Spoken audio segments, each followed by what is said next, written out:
वो कौन सा भारतीय परिधान है जिसे 6 यार्ड वंडर कहा जाता है?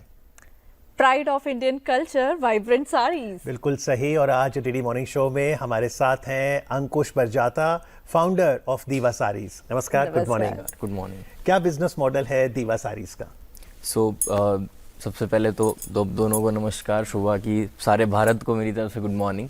दीवा भारत का पहला ऐसा प्लेटफॉर्म है जो भारत की साड़ीज़ को सीधा बनाने वाले से पहनाने वाले तक पहुंचाता है। तो जो ट्रेडिशनल वे ऑफ बिजनेस था, traditional way of selling saris था, उसमें जो साड़ी जो है मैन्युफैक्चरर से पहले डिस्ट्रीब्यूटर के पास जाती थी, फिर वो होलसेलर के पास जाती थी, फिर वो रिटेलर के पास, फिर जाके वो फाइनल कस्टमर तक पहुंचती थी। अब जो साड़ी 500 रुपए की बन रही है वो डिस्ट्रीब्यूटर के पास 700 की जाएगी, फिर आगे 900, ऐसे ऐसे प्राइस उसका बढ़ता जाएगा। जो एंड कंज्यूमर है उसको वो साड़ी महंगी पड़ेगी।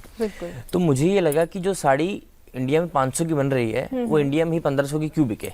तो हमने जो बीच की जो चेन थी उस चेन को हमने जो है वो खत्म किया और सीधा बनाने वाले से पहनाने वाले तक साड़ी पहुंचाना शुरू किया और 2021 में हमने शुरुआत करी थी। अब जो आपका मॉडल है अंकुश, ये 100% ऑनलाइन बिजनेस मॉडल है? जी, ये 100% ऑनलाइन बिजनेस मॉडल है। ओके, तो यानी कि अब साड़ी जो है हमें कम रेट पे अच्छी क्वालिटी की साड़ी मिलेगी। बिल्कुल। तो किस किस तरह की साड़ी, क्योंकि साड़ीज की इंडियन कल्चर में अगर देखें बहुत वैरायटी है, तो क्या आपकी स्पेशलिटी क्या है दीवा साड़ीज? तो जब मैं दीवा शुरुआत कर रहा था जी, जब दीवा का आइडिया आया था, तब पहली प्रॉब्लम तो ये हमें प्राइस की लगी थी। दूसरी प्रॉब्लम ये लगी थी कि भारत में हर 10 कोस के बाद कल्चर बदल जाता है और हर कल्चर का एक अपना परिधान है। तो कश्मीर से लेकर कन्याकुमारी तक 40 से ज्यादा साड़ी की कैटेगरीज हैं। लेकिन उस समय जब हमने शुरू किया था तब ऑनलाइन हमें गिन के 6 या 7 ही कैटेगरीज मिल पा रही थी।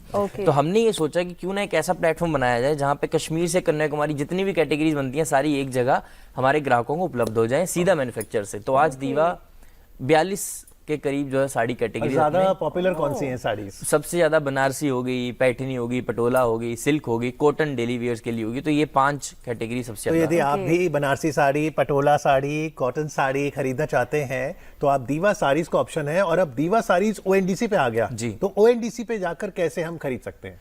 ONDC पर जाकर आप दीवा साड़ीज अगर आप सर्च करेंगे तो हम अवेलेबल हैं और उद्यम वेल की हेल्प से हमें it was very smooth on boarding और बहुत अच्छा लग रहा है। It's a great experience to be on ONDC।